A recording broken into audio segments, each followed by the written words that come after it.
Dear student, हमारा जो chapter चल रहा था विलयन, और विलयन चैप्टर में हम एक टॉपिक पढ़ रहे थे गैसों की द्रवों में विलयनता, और गैसों का द्रवों में विलयन। और उसमें हमने गैसों की विलयनता को प्रभावित करने वाले कारक पढ़ लिए थे। एक कारक रह गया था, तीन कारक मैंने बता दिए थे। एक विलय गैस की प्रकृति, दूसरा विलायक की प्रकृति, और तीसरा आपका ताप का प्रभाव बताया था मैंने। ताप बढ़ाने पर विलयनता घटती है, लेकिन हाइड्रोजन हीलियम गैस क्या है? अपवाद है। चौथा आपका प्रभाव आता है दाब का प्रभाव। ये इंपॉर्टेंट है, मैंने उस दिन बताया था, बहुत इंपॉर्टेंट है, इस पर क्वेश्चन आता रहता है दाब के प्रभाव पर। दाब के प्रभाव को अपन हेनरी का नियम भी कहते हैं, क्योंकि हेनरी नामक वैज्ञानिक ने 1804 में गैसों की विलयनता पर दाब के प्रभाव का अध्ययन किया था। दाब के प्रभाव का क्या किया था? अध्ययन किया था। और उसने क्या बताया, देखो कि अगर ये आपका जैसे कोई द्रव विलायक है और ये इसके ऊपर गैस है,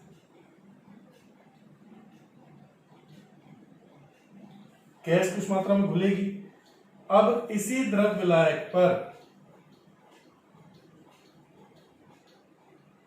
मैं एक पिस्टन लगा देता हूं, पिस्टन लगाकर दाब को बढ़ाता हूं। ये पिस्टन लगा दिया, पिस्टन के द्वारा गैस के अणुओं पर दाब बढ़ा दिया, प्रेशर हो जाएगी। तो इस गैस के अणु इस द्रव विलायक में क्या होंगे? विलय होने लग जाएंगे, इसमें घुलेंगे, इसके अंदर चले जाएंगे। इसका मतलब दाब बढ़ाने पर द्रव विलायक में विलयशील गैस की मात्रा बढ़ जाती है। ये किसने बताया था? 1804 में हेनरी ने। तो हेनरी के नियम को हम लिखते कैसे हैं? हेनरी का नियम देख लीजिए। निश्चित ताप पर द्रव विलायक के निश्चित ताप पर, क्योंकि दाब का अध्ययन कर रहे हैं तो ताप क्या रखना पड़ेगा? निश्चित। द्रव विलायक के इकाई आयतन में, द्रव विलायक के इकाई आयतन में विलयशील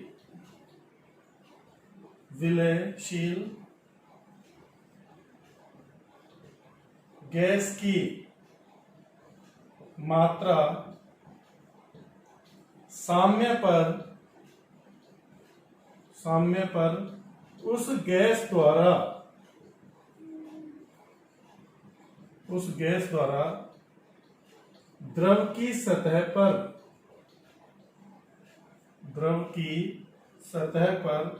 आरोपित दाब के समानुपाती होती है। आरोपित दाब के समानुपाती होती है। मान लीजिए यहां पर P प्रेशर आप अप्लाई कर रहे हो, और इसमें घुलनशील गैस की मात्रा क्या है? M। तो M समानुपाती क्या हो जाएगा? P। समानुपाती का चिन्ह हटाता हूं मैं। M तो क्या है? घुलनशील गैस की, M गैस की ग्राम में मात्रा, गैस की ग्राम में मात्रा इकाई आयतन वाले विलायक में, और P क्या है यहाँ पर? गैस द्वारा आरोपित दाब। M समानुपाती P, समानुपाती का चिन्ह हटाऊंगा, M बराबर आ जाएगा आपका KH इंटू P।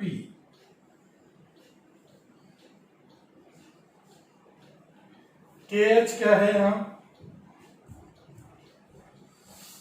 KH को बोलते हैं आप समानुपाती स्थिरांक, जिसे बोलते हैं हेनरी नियतांक। क्या कहा जाता है? हेनरी नियतांक। हेनरी नियतांक। फिर सुन लीजिए, देख लीजिए। 1804 में हेनरी ने गैसों की विलयनता पर दाब के प्रभाव का अध्ययन किया, और उन्होंने क्या बताया कि जैसे जैसे गैस के ऊपर, गैस द्वारा द्रव की सतह पर दाब बढ़ाया जाता है, तो उस द्रव विलायक में घुलनशील गैस की मात्रा भी क्या हो जाती है? बढ़ जाती है। आप दाब बढ़ाओगे, ताप क्या रखना है? निश्चित रखना है। तो इसे कैसे कहते हैं? निश्चित ताप पर द्रव विलायक के इकाई आयतन में विलयशील गैस की मात्रा साम्य पर उस गैस द्वारा द्रव की सतह पर आरोपित दाब के समानुपाती होती है। आप द्रव की सतह पर दाब बढ़ा रहे हो तो इसमें घुलनशील गैस की मात्रा भी क्या हो जाएगी, बढ़ जाएगी। इसका एक बहुत ही अच्छा उदाहरण देता हूं मैं, अपन दैनिक जीवन में काम में आता है कि आपने कोल्ड ड्रिंक या सोडा देखा होगा। सोडे में क्या किया जाता है, जो CO2 गैस है, CO2 गैस को अत्यधिक दाब पर भर लेते हैं और पैक कर देते हैं। क्या कर देते हैं, सील पैक। आपने देखा होगा जब आप कोल्ड ड्रिंक खोलते हो या सोडा की बोतल खोलते हो तो उसमें से गैस के बुलबुले निकलते हैं, क्योंकि दाब कम हुआ। आपने ढक्कन खोला, ऊपर से दाब कम हो गया, दाब कम हो गया तो घुलनशील गैस की मात्रा क्या हो जाएगी, कम। इस कारण से वो गैस है जो पानी में से बुलबुलों के रूप में निकलती है। ये आप खुद एक्सपेरिमेंट करते हो दैनिक जीवन में। तो ये नियम आपको याद रखना है, इंपॉर्टेंट है ये नियम। देखो इसी नियम से आपको पता है कि दाब बढ़ाने पर गैस की ग्राम में मात्रा बढ़ रही है, और गैस क्या है, विलय। इसका मतलब विलय की मात्रा बढ़ रही है। विलय की मात्रा बढ़ रही है तो इसका अर्थ विलय के मोल भिन्न भी बढ़ रहे हैं। विलय के क्या हो रहे हैं, मोल भिन्न भी बढ़ रहे हैं। तो डाल्टन नामक वैज्ञानिक ने इसी नियम से ये बात कही, क्या कहा उसने, कि जैसे जैसे आप द्रव विलायक की सतह पर दाब बढ़ाओगे तो उस द्रव विलायक में विलयशील गैस के मोल भिन्नों की भी वृद्धि होगी। विलय के मोल प्रभाज की भी क्या होगी, वृद्धि होगी। विलय के मोल प्रभाज को अपन x से या xb से रिप्रेजेंट करते हैं, xb से। तो एक बार इसका स्क्रीनशॉट ले लीजिए, फिर मैं आगे बताता हूं इसके बारे में।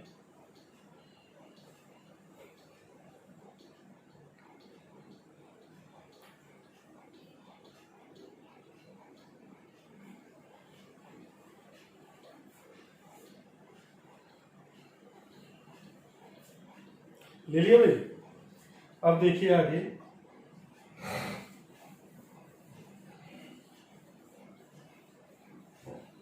न्यूमेरिकल पोर्शन को सॉल्व करने के लिए इस चैप्टर में जो न्यूमेरिकल दिए हुए हैं उनको सॉल्व करने के लिए इसकी दूसरी जो डाल्टन द्वारा दी गई, डाल्टन के अनुसार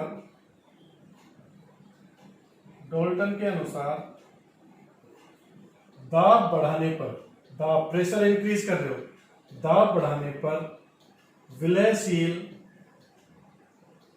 विलयशील गैस के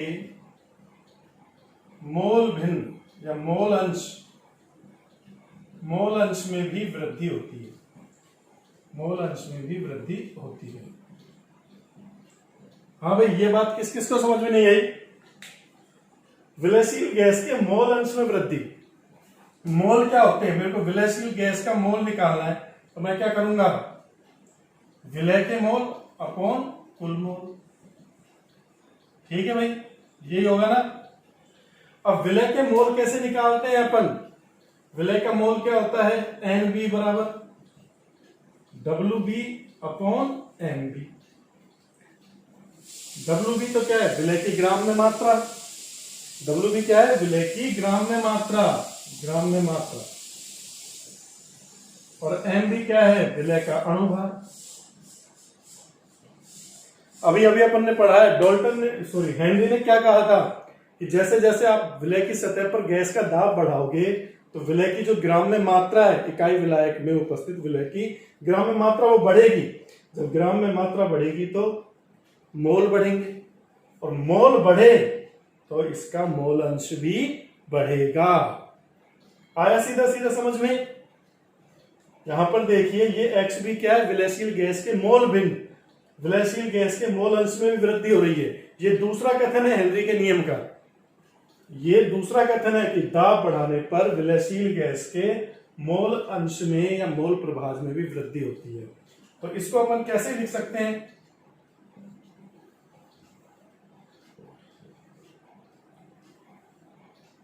XB या खाली X लिख लो, X समानुपाती P आंशिक दाब के समानुपाती है। विलयशील गैस के मोल प्रभाज उसके आंशिक दाब के क्या होते हैं, समानुपाती होते हैं। P क्या है, गैस का आंशिक दाब। P विलयशील गैस का आंशिक दाब। अब x समानुपी है तो x बराबर क्या हो जाएगा, के पी। के क्या है, समानुपाती स्थिरांक। के क्या है भाई, समानुपाती स्थिरांक। समानुपाती स्थिरांक है जिसे हम क्या कहते हैं, जिसे विपरीत हेनरी नियतांक भी कहते हैं। विपरीत हेनरी नियतांक।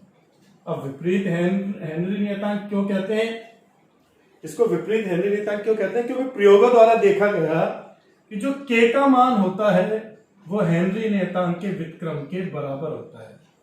के बराबर में 1/kh, व्युत्क्रम के बराबर, तो व्युत्क्रम हेनरी नियतांक, विपरीत हेनरी नियतांक, कुछ भी आप कह सकते हो। यहां x बराबर क्या हो जाएगा, 1/kh, तो p/kh, या इसमें यूं भी लिख सकते हैं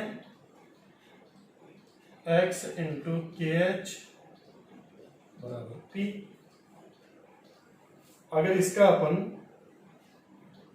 क्या बनाएं, ग्राफ बनाएं, x अक्ष पर तो मोल भिन्न को ले लो, ये m हो गया आपका, और ये p y अक्ष पर p को, यहां p ले लेते हैं, यहां मोल भिन्न ले ली, तो y बराबर mx वाला ग्राफ बनेगा सीधा। इसका जो स्लोप है वो किसको बताएगा, ढाल है जो किसको बताएगा, आपके kh की वैल्यू को। kh ढाल किसको बताएगा, kh की वैल्यू। तो यही क्या है, हेनरी का नियम। सिंपल सा नियम है, आप दाब बढ़ाओगे, किसी द्रव विलायक की सतह पर गैस का दाब बढ़ाओगे या गैस के आंशिक दाब में वृद्धि करोगे, तो उस गैस की उस द्रव विलायक में घुलनशील मात्रा भी क्या हो जाएगी, अधिक हो जाएगी। यही क्या है, आपका हेनरी का नियम है। ये जो आपका ये वाला पोर्शन है, ये न्यूमेरिकल के लिए काम में आएगा, इसको याद रखना भाई। न्यूमेरिकल के लिए क्वेश्चन है, इस पर न्यूमेरिकल बनते हैं, आपको वो क्या करेगा, हेनरी नियतांक की वैल्यू दे देगा, विलयशील गैस का आंशिक दाब भी दे देगा, और आपसे उसके मोल भिन्न ज्ञात करवा सकता है। मोल भिन्न ज्ञात हो जाते हैं तो वो ग्राम में मात्रा भी निकलवा सकता है कि 1 लीटर विलयन में, 1 लीटर विलायक में कितनी मात्रा घुली हुई है। ये सारे न्यूमेरिकल पोर्शन के लिए है। ओके, ये दाब का प्रभाव आपका क्लियर है। अब देखो जो हेनरी का नियम है, इस हेनरी के नियम की कुछ सीमाएं हैं, कुछ शर्तें हैं। ये नियम तभी लागू होता है जब कुछ स्पेशल कंडीशंस होती हैं। हर कंडीशन में हेनरी का नियम नहीं लगता। तो सीमाएं या शर्तें जो है उनको भी आप देखिए, वो भी इंपॉर्टेंट है। एक बार इसका स्क्रीनशॉट ले लीजिए आप।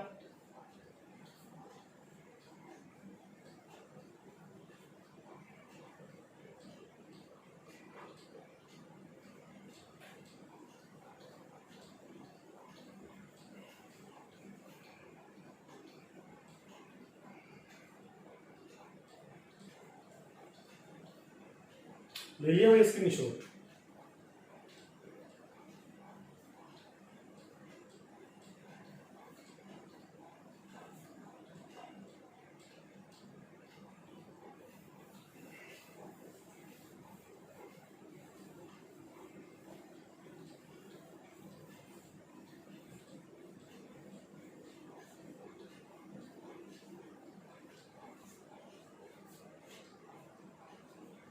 अब देखिए हेनरी के नियम की सीमा।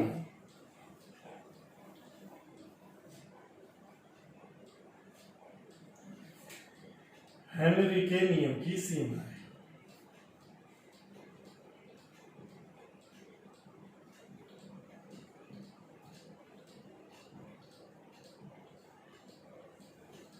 Limitation of Henry law. Henry का नियम कब कब लागू होता है? हेनरी का नियम तभी लागू होगा, हेनरी का नियम तभी लागू होगा, पहला तो ताप की कंडीशन है कि आपका जो ताप है वो बहुत कम नहीं होना चाहिए। जब विलयन का ताप बहुत कम ना हो। कई बार ये पूछ लेता है एग्जाम में, विलयन का ताप बहुत कम ना हो। दूसरा, जब विलयन का दाब बहुत अधिक ना हो। विलयन का दाब क्या ना हो, बहुत अधिक ना हो। ताप बहुत कम नहीं होना चाहिए, ताप बिल्कुल कम हो जाएगा तो जम जाएगा, उसमें घुलेगी कैसे। और दाब बहुत अधिक नहीं होना चाहिए।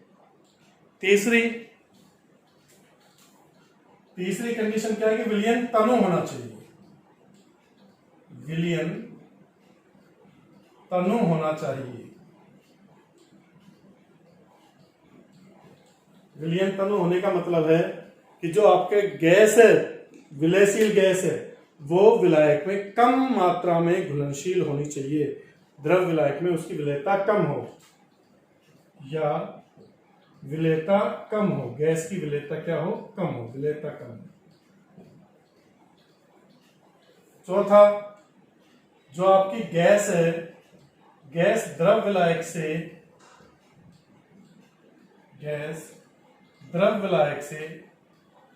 किसी भी प्रकार की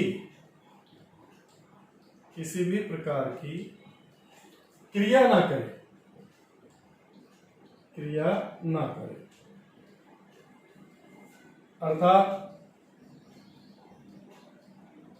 ना तो गैस का समूहन हो, कि गैस के अणु जुड़ के दो अणु बना दे, ऐसा भी नहीं होना चाहिए। ना तो गैस का समूहन हो और ना ही गैस का वियोजन हो, कि उसके अणु टूटने भी नहीं चाहिए। गैस आयनित नहीं होनी चाहिए, द्रव विलायक में गैस क्या नहीं होनी चाहिए, आयनित नहीं होनी चाहिए, टूटनी नहीं चाहिए। तो ये 4 शर्तें हैं। विलयन का ताप बहुत कम नहीं होना चाहिए, विलयन का दाब बहुत अधिक नहीं होना चाहिए, विलयन में गैस की जो विलेयता है वो कम होनी चाहिए, अर्थात विलयन तनु होना चाहिए। विलयन कैसा होना चाहिए, तनु। और चौथी, गैस द्रव विलायक में किसी भी प्रकार की क्रिया ना करे, ना तो गैस का समूहन हो, ना ही गैस का आयनन हो। ठीक है, ये 4 शर्तें हैं। कई बार वो पूछ लेता है कि हेनरी नियम की शर्तें लिखो या हेनरी नियम की सीमाएं लिखो। ये 4 सीमाएं आपको याद रखनी है। ताप कम ना हो, दाब अधिक नहीं हो, और ये विलयन तनु होना चाहिए। इसका स्क्रीनशॉट ले लीजिए। अब देखो हेनरी के नियम के अनुप्रयोग, हालांकि तुम्हारी बुक में शायद दे नहीं रखे हेनरी के नियम के अनुप्रयोग, फिर भी एक बार उनको पढ़ लीजिए, आप थोड़ा सुन लीजिए, याद रहने चाहिए। हेनरी नियम के अनुप्रयोग,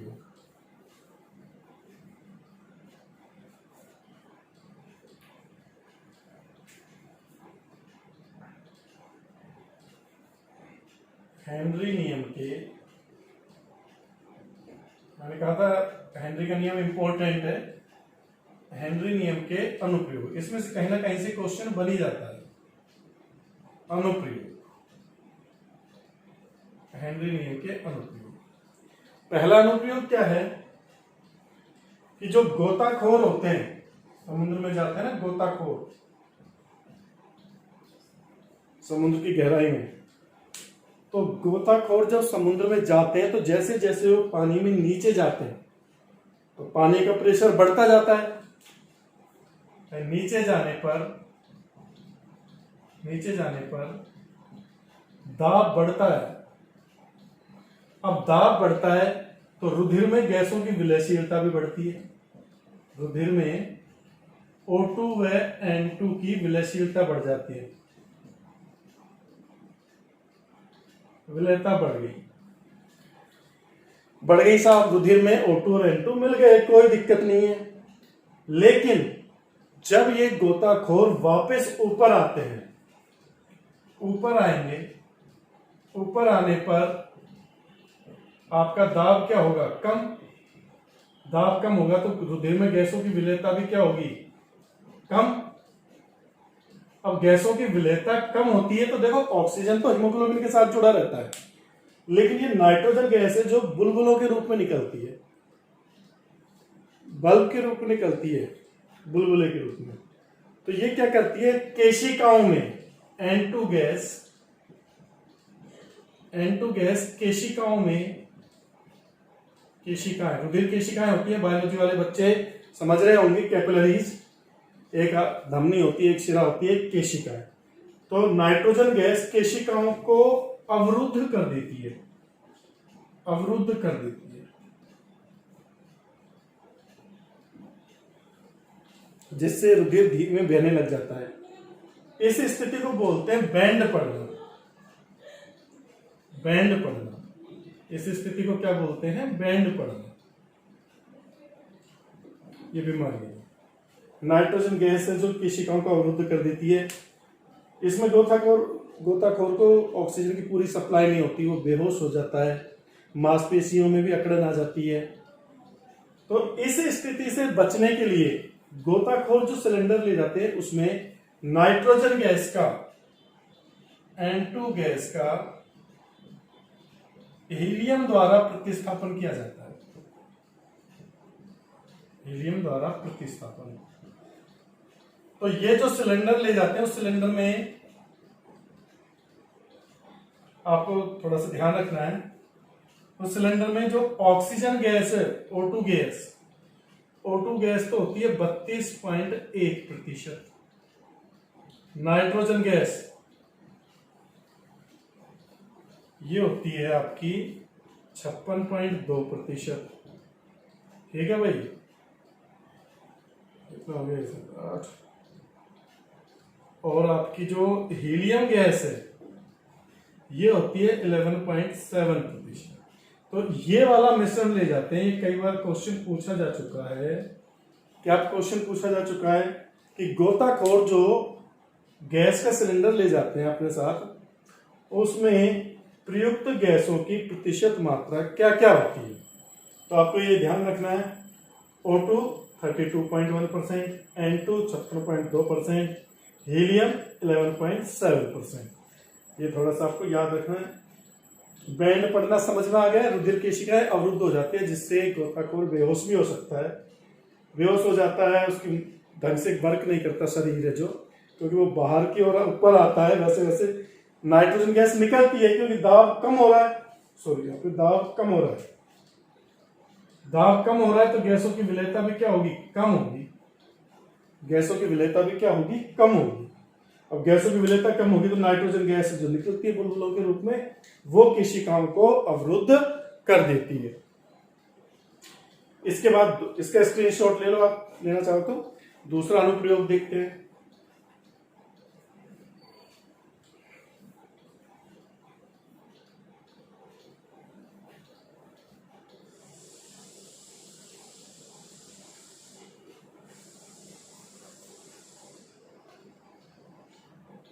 हेनरी नियम का दूसरा अनुप्रयोग है, अनुप्रयोग है जो कोल्ड ड्रिंक व सोडा की बोतल भरने।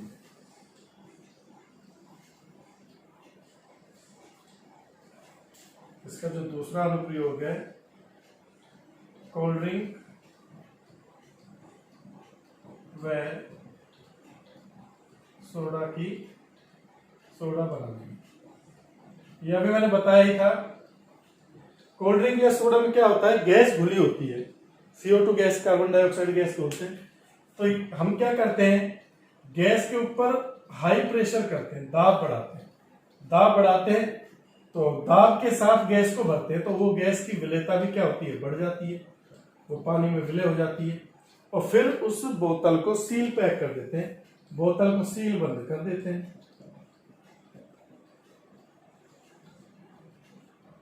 इस प्रकार से सोडा और कोल्ड ड्रिंक बनाए जाते हैं आपके। जब आप ढक्कन खोलते हो तो उसमें से वो गैस निकलती है दाब कम होने के कारण। तो वहां पर भी ये हेनरी के नियम का अनुप्रयोग है कोल्ड ड्रिंक व सोडा बनाने में। तीसरा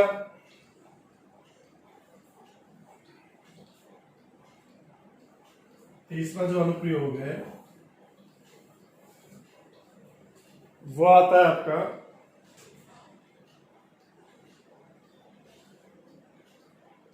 पर्वतारोही।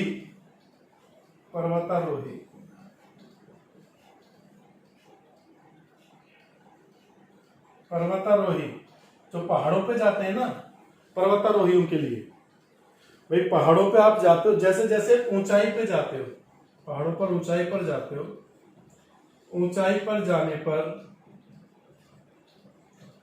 दाब कम होता है। दाब कम होगा तो O2 की विलेयता भी कम होगी, विलेयता भी कम। अब O2 की विलेयता कम होगी क्योंकि आप ऊपर की ओर जा रहे हो, गैसों का दाब घट जाता है ऊपर की ओर।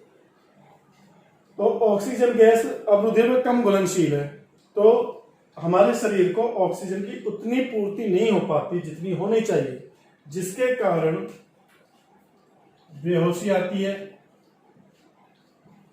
बेहोशी आना, दिमाग काम करना बंद कर देता है, वहां पर कई बार करना बंद कर देता है ऑक्सीजन की कमी के कारण। इस स्थिति को बोलते हैं अनोक्सिया। इसे क्या बोलते हैं अपन? अनोक्सिया। ये अनोक्सिया की स्थिति है। दिमाग ने काम करना बंद कर दिया, बेहोशी आ गई। क्यों आ गई? क्योंकि O2 की विलेयता कम हो गई, तो ऑक्सीजन कम सप्लाई हो रही है रुधिर में, अंगों तक, दिमाग तक पहुंच नहीं पा रही।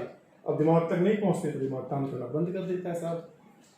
इसके उपचार के लिए अपन क्या करते हैं? ऑक्सीजन को उच्च दाब पर सिलेंडरों में भर के ले जाते हैं। ऑक्सीजन के सिलेंडर भर के ले जाते हैं।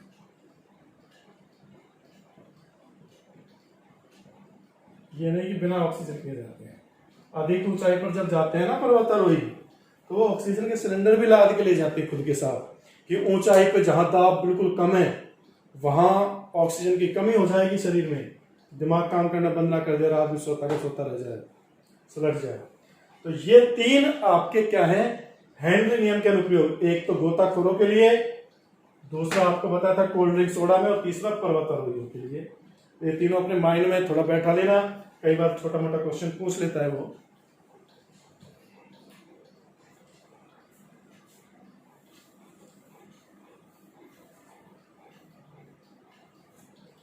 अब देखिए इसके एक दो न्यूमेरिकल देख लीजिए हेनरी नियम के।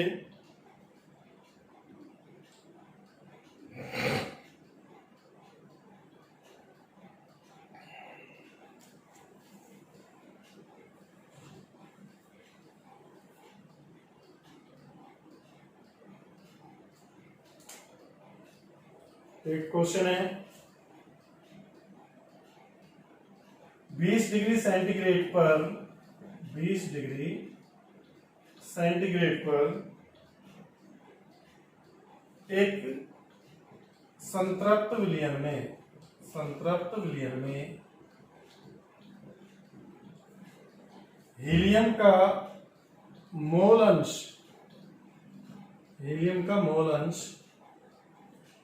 1.2 इंटू 10⁻⁻⁶ है। तो विलयन पर हीलियम का दाब ज्ञात कीजिए। यदि हेनरी नियतांक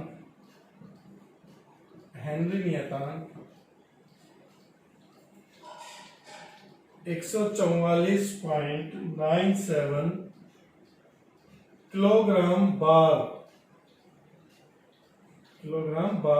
है। तो आप क्या करेंगे इसको? देखो अभी अपने फॉर्मूला देखा था, x बराबर में क्या देखा था? P/KH। आपको देखो क्या क्या दे रखा है, x की वैल्यू दे रखी है, KH की वैल्यू दे रखी है, और आपसे क्या पूछा है उसने? हीलियम का दाब पूछा। तो आप ये निकाल सकते हैं। कैसे निकालेंगे? P हीलियम कर देंगे बराबर x हीलियम इंटू KH। ये तो 1.2 इंटू 10⁻⁻⁶ हो गया, और KH का वैल्यू क्या है? 144.97 किलो बार। तो इसको 10⁻³ कर दो, किलो बार में बदल लिया। यहां पर 10⁻³ क्यों किया है बच्चों? क्योंकि अपन को 1 किलोग्राम बार दे रखा है, इसको बार में बदला है अपन ने, दाम बार में निकालेंगे तो 144.97 इंटू 10⁻³ हो जाएगा। यहां से कट जाएगा, माइनस का 3 हो जाएगा। 1.2 इंटू 144.97 इंटू 10⁻³ अब इसको आगे देख लीजिए, कैलकुलेशन आप कर सकते हैं, चाहे तो ऐसे कर सकते हैं आप, ये 1.2 है, इसको आप 1.45 मान लीजिए, एक वो कम हो जाएगी 1.2, इसमें से 2 ये ले लिया तो ये 1.45 कर दीजिए, 49 है तो 5 आ जाएगा वो, और नीचे बटा 10, इनको भी हटा दो, ये 2 0 हो जाए। ठीक है, 12 को 145 से गुणा करो, 12 × 60, 6, 5 48 से 54 का 4 का 5, 12 × 12, 12 और 5 17, यह आया 1740 बटा 1000, 3 0 इधर 1.740 बार, ये इसका दाब आ गया, हीलियम गैस द्वारा आरोपित दाब आ गया 1.740 बार। ठीक है भाई, तो इस प्रकार के आपको न्यूमेरिकल देगा वो।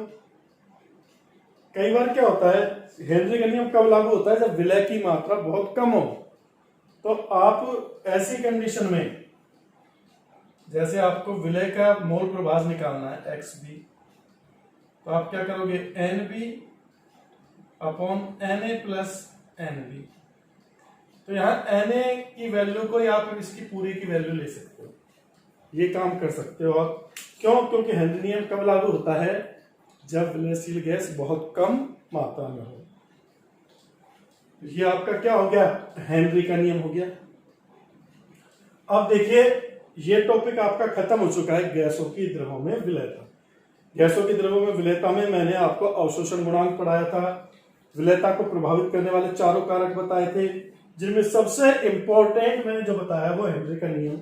हेनरी के नियम में हेनरी का नियम याद रखना है, न्यूमेरिकल पोर्शन के लिए ये वाला फॉर्मूला याद रखना है आपको, और हेनरी के नियम की सीमाएं, और आपको हेनरी के नियम के अनुप्रयोग भी याद रखने। न्यूमेरिकल आपकी जो PDF फाइल भेजी हुई है सर, उस PDF फाइल में काफी न्यूमेरिकल दिए हुए हैं, तो न्यूमेरिकल भी करके आपको देखने हैं। ओके, अगला जो अपना टॉपिक है वो द्रवों की द्रवों में विलयता। ठोसों की द्रवों में विलयता हो गई, गैसों की द्रवों में विलयता हो गई। अगली वीडियो में अपन द्रवों की द्रवों में विलयता को पढ़ेंगे, उसमें, ठीक है ना, वो सबसे बड़ा टॉपिक है द्रवों की द्रवों में विलयता, और उसमें से क्वेश्चन भी आते हैं। ठीक है भाई, ओके, अगली वीडियो में मिलते हैं।